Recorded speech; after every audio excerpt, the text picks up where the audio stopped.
Like,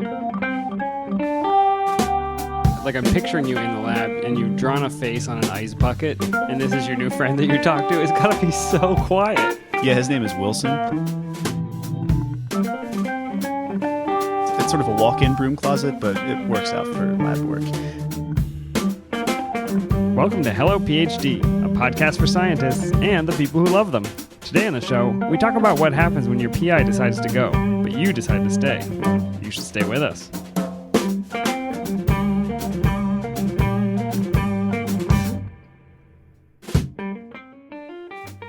And we're back. This is Hello PhD, episode 49. I'm Joshua Hall. I'm Joshua Hall. And I'm Daniel Arneman. And we'll discuss the human side of science and life in the lab. Hey, Dan. Hey, Josh, what's going on? I'm feeling a little crowded in here. It is extremely crowded in the studio today. We are not alone. We have some guests today. More than ever, I would say. Three additional people in the very small space. Yeah, I think it gets awkward. We talk about grad school all the time, and we're like at a grad school. So we found some real grad students and a postdoc. Excellent. So let's see who we got here. I'm Chris. I'm Craig. I'm Nicole, and I'm going to specify that I'm a graduate student. Chris is also a graduate student. But Craig has moved on to bigger and better things. Or a postdoc. Can it be both? It can be. So we are excited to have Nicole, Chris, and Craig here with us today. And so before we get into what we're going to talk about, we are drinking beer, lots of beer. Nicole brought this. Why don't you tell us what we're drinking, Nicole? We are drinking Bell's Brewery's Two-Hearted Ale. It is an IPA. It is one of my favorites. I am from Michigan, and I am obsessed with Bell's Brewery. I highly recommend any of their brews. Nicole, true or false? The only beer worth drinking is an IPA. Is it? Isn't it an IPA? It is. True. It does say that, an American Indian Pale Ale. Does this mean an American Indian Pale Ale? Wait, an American Was Indian that a trick Pale Ale? question? No, I mean... Were you quizzing my Bell's knowledge? No. Native I'm American saying the Pale only Ale. beer I would like to drink is an IPA. The rest of beer, I don't care Okay, about. But fair IPA is delicious, and this one is, I think, exceptional. I'm And glad you available like it. everywhere. Yes, that is true. I'm glad you like it. Where all fine beers are sold. Actually, the Two-Hearted Ale is one of my favorite beers. Did you know that? I found that out tonight, actually. I'm very happy I brought it. I know, and I actually am really surprised. We're 49 episodes in, and I'm usually the one who has to get the beer, that we haven't drank Two-Hearted Ale yet. This is the first time. So It is about time, so I'm happy to provide. yeah, this is good. Thank you for bringing beer. You're very welcome. All right, Dan. So I thought we could talk about tonight is a question we've gotten a couple times, and that is a situation that's probably more common than people think. What happens when you join a lab and the PI moves? At that point, you go find a different career, I think. Well, that could be. Well, it turns out two of our guests here tonight had that very experience. It's hard enough to finish a lab when the person stays. I'm really excited to hear about what happens when they leave, but I don't know. I think it would have been can't easier imagine. for me to finish if my PI left. Well, that's possible. All right. So Well, let's find out. Do you want to... Where should we start? let's talk to the postdoc first, also known as Craig. Okay, Hey, great. guys. Craig, so tell us about your PI leaving story. Yeah, that was interesting. I didn't know what to expect. I was a graduate student for 6 months or so at the time, and the PI called everybody into his office. It was a small lab, and we all filed in one by one, and he sits us all down and says, well, I have a lot of money in the lab. That's good. Personally, maybe. Scrooge but McDuck was in the your lab. PI? And he says, I got a lot of grants. And we're like, okay, this is sounding good so far. And he said, but they're offering me more in Sweden. Because that's why you get into science. For the money. Am I right, people? Yeah. And then that's when the whole meeting went downhill. Now, it came as a big surprise to me because I've been there for 6 months and I'm not a complete idiot. And so when I was thinking about joining the lab, I said, excuse me, sir, are you planning on staying here or leaving? And Oh, so you actually asked? Oh, I asked. Yeah. Yeah. So there's a life lesson. Do ask. I Yeah, think that is a good question. Good Yeah, you advice should for always everybody ask else that. when they're joining a lab. Yeah. Second life lesson, don't expect to hear the truth. He said, yeah, well, I'm totally staying. Oh, yeah. Heck yeah. So he's leaving. He's going to Sweden. And so I had to make a big decision. So wait, I want to understand. I'm trying to just have the mental picture. So you're all crowded in the office. Yeah. How many people are in the lab at this point? There were 4 people. Okay, Yeah. so you're all in the office. 2 new graduate students and 2 postdocs. Yeah. That's crazy. Do you think that he was already considering it when you joined, or do you think it just fell out of the sky? Oh, I'm sure he just heard that morning. I'd never heard of it before. I think the 2 new graduate students was a gambit to make the lab look more attractive and therefore get tenure. Oh, you were a pawn in the chess game. I believe I was a pawn, yes. Yep. So he at least did, wasn't that the strategy is you say good news and then you say something good, we have lots of money. Good news, I'm rich. I actually heard that's a terrible way to give people news. I was reading something the other day. I believe you didn't seem to work very well in this case. Yeah. Okay, so then what? He said, I want you to all come with me. And so we all had to leave and think about whether we wanted to go to Sweden. Now, I have nothing against Sweden, but I didn't really want to go. So I didn't. Did anybody go? No, nor did anyone else. Oh, my gosh. So, okay, all right. So you were a second-year grad student at this point? Yeah, right. Oh, you were second year. You were six. You said I 6 was months 6 months in the lab. I had done a rotation Perfect. there, and I had done classes, but only 6 months full-time in the lab. So Okay. Did you have a project? Had you already kind of I had a defined path? project. I had a project, and I had a conversation with the PI where he said, "Is this because of your project? Like, do you not think it's going well? Do you not like what you're doing?" And I said, "Oh, it has nothing to do with that. Well, do you not like me?" And I said, "Oh no, you're working with you is fantastic. I just don't want to move to Sweden." It just feels like this continent is the right continent for me. I feel like this hemisphere actually. Let's bring it back to the hemisphere. And so I didn't. So what'd you do? Well, so the moral of the story is never burn bridges. So I emailed another guy I rotated with, and who had heavily recruited me and tried to get me to join his lab. And I said, "Hey, can we set up a one-on-one meeting? I'd like to talk to you about a change of circumstances." And I went to his office and I said, "Sir, I've made a terrible mistake. I've joined the wrong lab. Will you please reconsider me?" And this guy, I didn't think was a guy who would consider somebody after they've made a horrible mistake. Yeah, you just turned him down. I You just broke turned his him. heart. Yeah, I broke his heart. I turned him down. Were you outside with like the stereo, holding it up in the parking lot? There was a little bit of Everybody hurts. getting on my knees and begging, "Please, I have nowhere else to turn." But he did take me in, And that's the lab where you finished your dissertation. that's the lab where I finished. I felt like I had a little bit of a cloud hanging over my head the whole time. Oh yeah, you were the prodigal son. You returned after the. Well, kind of a storm cloud, because I was the one who didn't come right away. And so anytime I would do anything that wasn't great, he would say, "And you didn't even come here the first time." Oh no! Was he joking or was he like seriously mad? I think he was joking. I think. You think? Oh, yeah. And even after, I don't know how long your degree took. How long was it? That's a really personal question. No, for it's not that personal. It took a while. Yeah. So even after that amount of time, you couldn't tell if he was joking or if he was actually serious. No, he was a great guy. Actually, at the end, we'd finished up, and I defended, and I said, "I really enjoyed working for you. Thank you for giving me a second chance and taking me in." And he said, "Oh, don't worry about it. I'm glad you came back." Okay. So it ended well. Okay. So Yeah, he's that's just all I giving you a know hard time. if he mentioned it during your dissertation when he introduced you. No, he didn't actually. So during he gave me an introduction during my public defense, and he said, I could tell a lot of horrible stories about Craig, but I don't want to publicly embarrass him, so I'm not going to say anything. I'm just going to say I've really enjoyed working with him. And so my mom came up to me afterwards and said, "Craig, what have you been doing Yeah, here?" because your mom goes your dissertation defense. I mean, that mine did. Yeah, she said, Craig, what have you been doing at graduate school?" And I was like, "Oh, he's just kidding. He was just joking." But oh my gosh. So- and halfway, so it would have been really funny if he didn't show up at all to your defense, and then halfway through he came and he's like, "I wasn't going to come here, but I guess I changed my mind. My other meeting got canceled, so I came on. I guess I'll come to your defense." So in some ways, I mean, it's not a great situation ever if your PI leaves midstream. But in some ways, the timing could have been worse, right? It could have been a ideal. lot worse. I lucked out. I could have been 3 years in, that would not have been good. Let's hear Speaking something of- about that. Yeah. Speaking of, So let's talk to Chris. So Chris, you have a PI leaving story.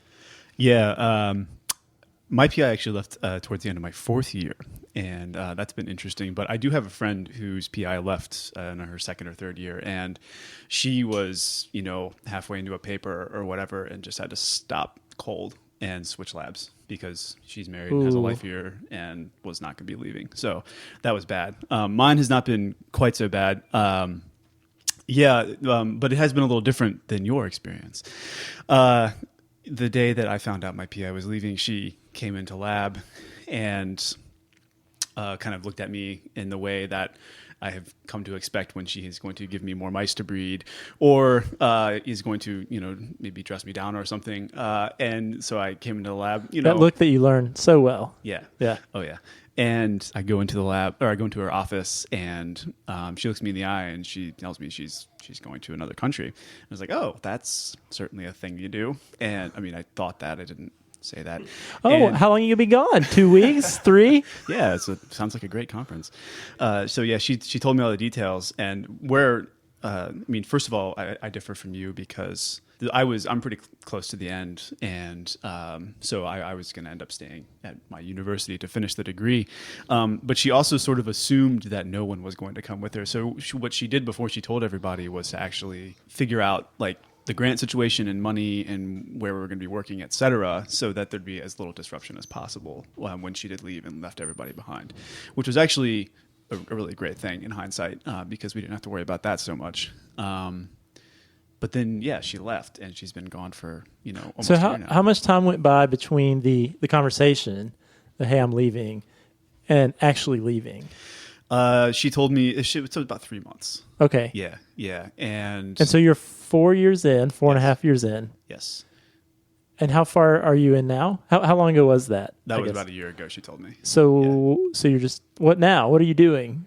So you're in the same lab, Yes. but a different country than your PI. Yeah. That sounds great, really. I'm finishing up my research. The problem is... Yeah, it's the problem is time zones are a thing. They exist, and the struggle is real vis-a-vis emails. And it's weird because I have taken on roles that I never really envisioned a graduate student might have to take on.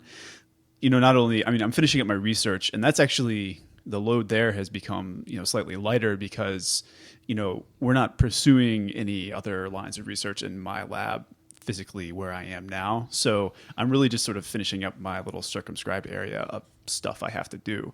But what I've sort of had that all replaced with some more managerial stuff, or I guess technician work. Like I have to, I've been helping her, move and ship things. And there's been, quite a bit of organizational things that, where I've been looking way back into the past of the lab and, at stuff I'd never thought I'd have to look at. And that's been kind of interesting. It must feel very isolating. Like nobody is there with you. There's nobody to bounce ideas off of. What is that like? That has been tremendously weird for sure, because it used to be when, I had an idea for an experiment or just wanted to get like a second set of eyes on the data. I had a couple people in lab, or I just could talk to my boss. She was in and out of lab, at least once a day. So she's pretty hands-on manager like that. And so it's been a little odd because I've had to, go to people who are maybe on my training grant or are in labs next door that I don't normally talk to, but now I'm sort of getting to know a little better through asking them advice and just borrowing reagents and things like that. I'm assuming you have, I'm picturing you in the lab and you've drawn a face on an ice bucket, and this is your new friend that you talk to. It's got to be so quiet. Yeah, his name is Wilson. I've seen that movie about you. Yeah, that's really tough. Now, is this like a get out of jail free card? If your PI leaves, can you just graduate? No, not quite. I still have to actually do the things that you have to do to finish a PhD. Really? Yeah, really. I feel like they should. Oh, look at the stuff you've already done. That seems like enough. Well, actually, we had this meeting. I had a committee meeting earlier this year, and my committee was like, yeah, this looks great. You should, go ahead and start trying to schedule a defense date and writing your dissertation. Things went a little more slowly than we thought they would, but then I had a meeting with one of the administrators in my department, and he said that you should actually you need to finish all the requirements. It's like a paper. And yeah, all basically, that I had to get paper out, and we were pretty close anyway to getting a paper out, and it's been submitted at this point, so it's not going to be too much longer now. So it's just you in the lab, physically in the lab where you are. Yes. And so when you're done, it just ceases to exist there. that space? Yeah, I sometimes think about that. It's a little bit like thinking about death or what happens when the universe really starts to contract. So your last day, you Yeah. take a look around, flip off the light, lock the door, and walk away. Yeah, I'm kind of half thinking about, just doing exactly that. Just saying, all right, see you, suckers. But I kind of don't think I'll do that. Do you find that other labs have noticed, that you're the last man standing in your lab and are therefore, using your lab as a storage space or something? Because I know we would totally do that to your lab if we were in your hallway, and I feel sorry for you. Using that -80 freezer. Exactly. Like, can I put this garbage here real quick? I need this next week, maybe. It's funny you mentioned that because we had to actually move out of our original space into what amounts to half of a lab. You're in a broom closet right now. Yeah, it's sort of a walk-in broom closet, but it works out for lab work. And so it's funny I say it because we're actually using other people's labs as storage spaces, and our lab is literally so small and so packed up that they just can't use it as a storage space. So that's been kind of nice. You actually do some animal work or no? Yes. Because maintaining an animal colony, is this your sole responsibility? Do you sleep ever? Yeah, I sleep, and yes, it's my sole responsibility. That's a lot of work. I worked with mice, and it's a lot to keep track of. It's a lot to keep going. I've gotten used to it. So I've shipped all of the mice to her that need to be there, and once they get the breeding up and running, I'll be able to actually get rid of the mice we have. That's going to be interesting. The genotyping used to be a really, really huge load but we did one shipment, and I sort of was able to sort of slack off on keeping the breeding, all the way going full steam on those mice. And so it's been like slowly tapering off essentially. Now it's actually not that bad, which is really nice. But it was a little hectic there for a time, but it was fine. It's one of those things. Better you than me. Okay, so I guess I have one final question. This is for both of you, really for anybody who wants to chime in. So we've had people ask if there's advice for what to do when your PI says they're moving. Both of you decided to stay. What advice would you give somebody when they're trying to make that decision of what to do when their PI says, hey, I'm moving? Well, I almost feel that our stories are unusual. I feel like most people go with the PI, and I certainly would have if I had been farther along. And it was a big trip. I didn't really want to move to a different country. So I don't know that I have any real advice, except for just go with the flow if possible. But if you've just started, it's not going to cost you any time to not go. Can you imagine what would have happened if you hadn't found somebody else to take you? Would you have changed your mind and gone to Sweden, or would you have? I would have changed gone. schools. Or? I would have gone. Yeah, I'm not going to just give up a year and a half of my life. I would have gone. It would have been fun. It would have been an adventure. Maybe I should have done it. How about you, Chris? What advice do you have?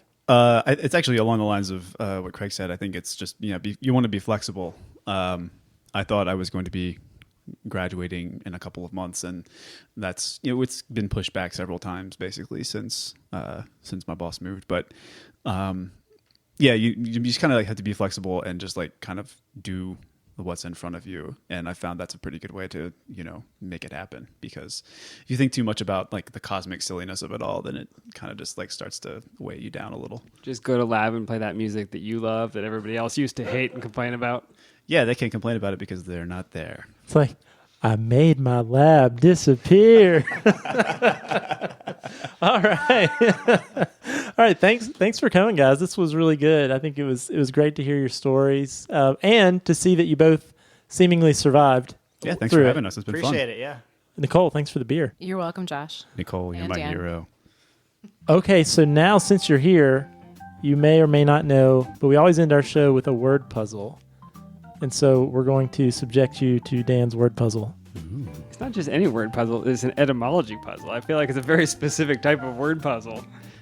So last week's clue was, this unpleasant mosquito has white painted stripes and can transmit viral pathogens like Zika, chikungunya, and dengue. Anybody know the genus of mosquitoes? Aedes? Okay, you got half the clue. So Aedes actually means unpleasant or odious, which I think is pretty appropriate. And the actual species I was looking for was albopictus, which means white painted. Albo, you'll see that in some other words, pictus. Both come from Greek. And these are the striped, the tiger striped mosquitoes. You know what I'm talking about? They're around here. They are awful. I think they're invasive from Asia, and they are out all day during the day, not just at dusk. I grew up in the north where mosquitoes bite you at dusk, and that was it. I've never heard of these daytime mosquitoes. Does that mean they have rabies? If you see a mosquito out in the day, you know that's... Foaming. They're reverse vampires, yeah. So this week's winner was Jacob, who is from UNC, in fact. Yeah. Good job, Jacob. Thanks for playing. Okay, I will read the next clue, and this one is much, much easier. On this day in June, the sun seems to stand still. One more time. On this day in June, the sun seems to stand still. Remember, I'm looking for a scientific word described with a clue, and once you get it, you'll find that the literal meaning of that science word is a phrase in the clue itself. If you think you know the answer, email to puzzle@hellophd.com. I will randomly select a winner from all the correct responses and send the lucky puzzler an Amazon gift card. All right, Dan. Thanks. And thanks to Nicole and Craig and Chris. It was great to have some guests today, have some fresh voices. Thanks, guys. Thank you. Great to be here. Hopefully you'll come back and join us again. I'll get the jaws of life to get everybody out of the studio. It's a little tight. Yeah, it's pretty close. It's a little warm. Making very close friends right now. Hey, and thanks for listening. So if you have something you want to hear us talk about on the show, you can email us podcast@hellophd.com. You can send us a tweet at hellophd, or you can find us on the Facebook page. On the Facebooks. Josh, we'll see you next week, hopefully with fewer people, but maybe more people. Who knows? And no mosquitoes. No mosquitoes. All right, see you, Dan.